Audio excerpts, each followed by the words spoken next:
Hello anime lovers, स्वागत है आपका वाइपर एनिमे एक्सप्लेन चैनल पर। और आज हम देखेंगे चेनसॉ मैन के एपिसोड नंबर 9 को। अगर आपने इसके पिछले एपिसोड्स अभी तक नहीं देखे हैं तो पहले उन्हें जरूर देख लीजिए, उनकी लिंक आपको डिस्क्रिप्शन में मिल जाएगी। तो चलिए जानते हैं आगे की कहानी को इस एपिसोड के साथ, जिसका नाम है फ्रॉम क्योटो। दोस्तों, पिछले एपिसोड के साथ ही कटाना मैन आर्क शुरू हो गया था और हमने देखा था कि सभी स्पेशल डिवीजन के हंटर्स पर कुछ गुंडे हमला कर उन्हें मार देते हैं। आकी के ग्रुप पर भी कटाना मैन अटैक कर देता है, जिसे मारने के लिए हिमेनो अपनी पूरी बॉडी कुर्बान कर देती है ताकि वो घोस्ट डेविल के पूरे शरीर को कंट्रोल कर सके। लेकिन अकाने अपने स्नेक डेविल को यहाँ पर बुला लेती है, जो कि घोस्ट डेविल को मार देता है। और आकी देखता है कि हिमेनो भी मारी जा चुकी है। कटाना मैन अकाने को बताता है कि वो फील्ड पावर यहाँ से भाग गई है, जिस पर अकाने बोलती है कि हमें उससे कोई मतलब नहीं है, हम यहाँ चेनसॉ का दिल लेने आए हैं। इधर हम देखते हैं कि घोस्ट डेविल का एक कटा हुआ हाथ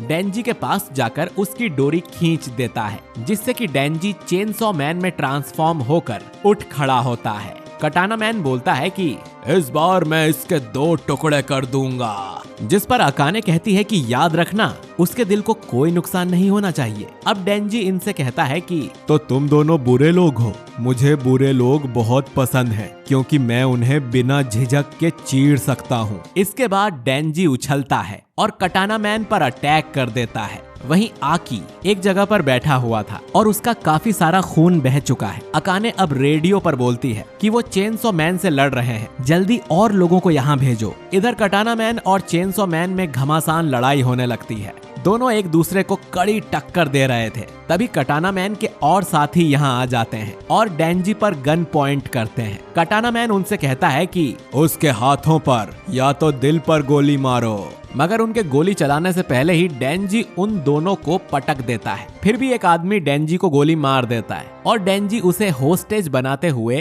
कटाना मैन से कहता है कि अगर उसने एक भी कदम आगे बढ़ाया तो वो उसके आदमी को मार देगा। अब कटाना मैन पीछे हटकर एक अजीब से पोज में बैठ जाता है। ये असल में उसका अटैक पोज है। और फिर अचानक से ही वो डेंजी के सामने से गायब होकर उसके पीछे आ जाता है। डेंजी को कुछ पता चलता उससे पहले ही कटाना मैन डेंजी और अपने आदमी दोनों को बीच में से काट चुका था। कटाना मैन फिर डेंजी की बॉडी को उठाकर बोलता है, गाड़ी तैयार करो, हमें निकलना है।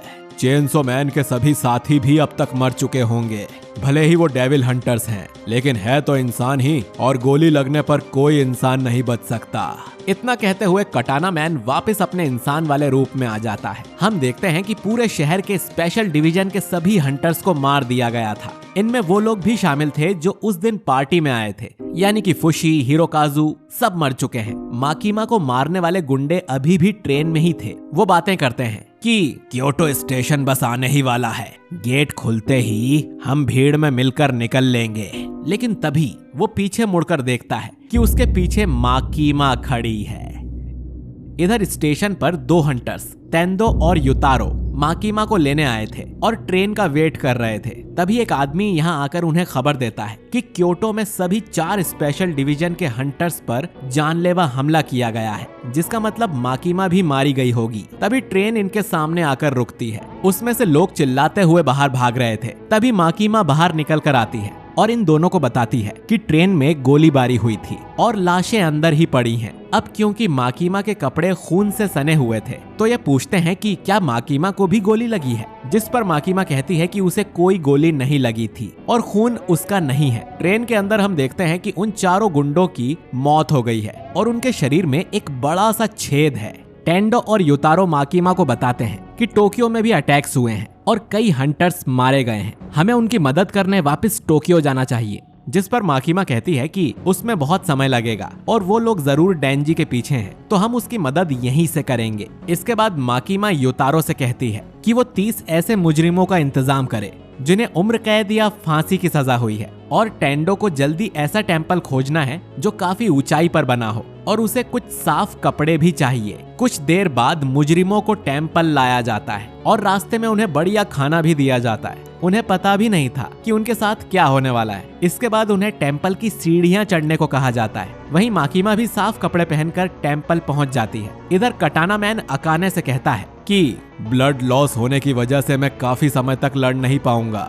वहीं उसके आदमी डेंजी की बॉडी को वैन में डालने की कोशिश कर रहे थे। तभी एक आदमी को यहाँ एक कौवा दिखाई देता है और वो बोलता है कि उसे कुछ अजीब सा महसूस हो रहा है। वो बहुत ज्यादा डरने लगता है और अचानक ही उसका शरीर दबकर फट जाता है। ये देखकर सभी लोग डर जाते हैं और अकाने टीम ई से पूछती है कि टीम सी ने माकीमा को मारा या नहीं। टीम ई का आदमी बोलता है कि कुछ देर से टीम सी रिस्पॉन्ड नहीं कर रही है, और इतना कहते ही ये आदमी भी फट कर मारा जाता है। अकाने समझ जाती है कि ये काम उस माकीमा का है। इधर टेम्पल के सामने माकीमा ने युतारो, टेंडो और उन सभी मुजरिमों की आंखों पर पट्टी बांध दी थी। युतारो सोचता है कि उनकी आंखों पर पट्टी क्यों बांधी गई है, जिस पर टेंडो बताती है कि माकीमा सीधा चीफ कैबिनेट सेक्रेटरी को रिपोर्ट करती है। हम जैसे छोटे डेविल हंटर्स को ये जानने की परमिशन नहीं है कि माकीमा ने कौन से डेविल से क्या कॉन्ट्रैक्ट किया हुआ है। अब माकीमा एक मुजरिम के पास जाकर उसे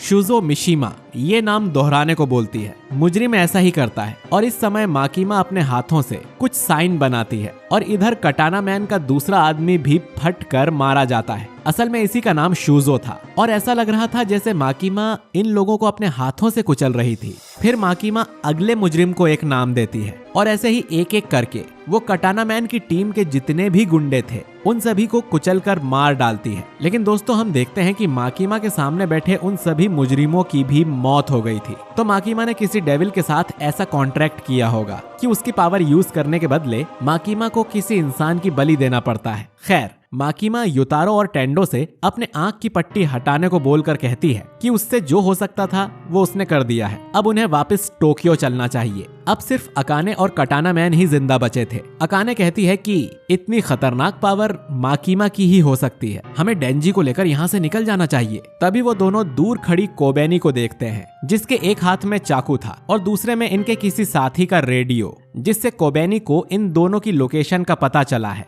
इसके बाद हमें कुछ देर पहले का फ्लैशबैक दिखाया जाता है। इन दोनों को मारने के लिए एक बूढ़ी औरत को भेजा गया था। पहले उसने हिरोकाजू के गले में शूट किया, फिर कोबेनी पर गोली चलाई, लेकिन हिरोकाजू के सामने आने से दूसरी गोली उसके सिर में लग गई जिससे वो मारा गया और फिर कोबेनी ने उस बूढ़ी औरत को मार दिया था। अब कोबेनी हिरोकाजू की मौत पर बहुत ज्यादा गुस्सा है। अकाने अपनी उंगली के एक नाखून को सैक्रिफाइस करके स्नेक डेविल की पूंछ बुलाती है और उससे कोबेनी पर अटैक करती है, लेकिन कोबेनी आराम से उसके अटैक से बचकर स्नेक डेविल पर ही भागने लगती है। कटाना मैन उस पर गोलियां चलाता है, लेकिन कोबेनी अपने चाकू से उसका एक हाथ ही काट देती है और फिर उसी की गन से कटाना मैन को शूट कर देती है। अब अकाने कोबेनी पर शूट करने लगती है तो कोबेनी डेंजी की बॉडी को शील्ड की तरह अपने सामने कर लेती है। अकाने कटाना मैन को वैन में डालती है और फिर खुद भी वैन में बैठकर यहाँ से भाग निकलती है और डेंजी को साथ में ले जाने का उनका प्लान फेल हो जाता है। कोबेनी अब डेंजी से माफी मांगती है उस दिन उसे मारने की कोशिश करने के लिए।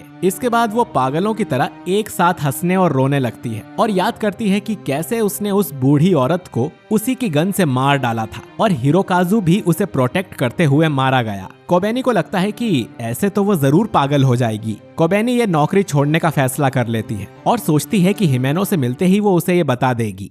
शाम तक माकीमा, युतारो और टेंडो टोक्यो लौट आते हैं। माडोका नाम का एक हंटर उन्हें स्टेशन पर मिलने आता है। माकीमा खुश होती है कि वो जिंदा है और पूछती है कि और कितने लोग बचे हैं। माडोका बताता है कि स्पेशल डिवीजन 1, 2, 3 और 4 पर अटैक्स हुए थे। सिर्फ वही हंटर्स जिंदा बचे हैं जो पूरी तरह से इंसान नहीं है। माकीमा कहती है कि इस अटैक के पीछे जरूर गन डेविल का हाथ होगा। माडोका आगे बोलता है कि हमें ऊपर से एक ऑर्डर मिला है, क्योंकि अब ज्यादा हंटर्स नहीं बचे हैं तो सभी चारों स्पेशल डिवीजन को मिलाकर एक कर दिया गया है और अब ये नया डिवीजन 4 माकीमा के कंट्रोल में होगा। इसी के साथ माडोका माकीमा को अपना इस्तीफा भी दे देता है। स्पेशल डिवीजन में रहना अब खतरे से खाली नहीं है, तो मरने से बेहतर है कि वो इस जॉब को छोड़ रहा है। अब माकीमा यहाँ से जाने लगती है तो माडोका उससे एक आखिरी सवाल करता है, क्या तुम्हें इस हमले का अंदाजा था? माकीमा बोलती है कि अब वो सिर्फ एक आम नागरिक है तो वो उसे पब्लिक सेफ्टी की कोई जानकारी नहीं दे सकती। अब माकीमा यहाँ से चली जाती है। युतारो और टेंडो को टेंशन हो रही थी।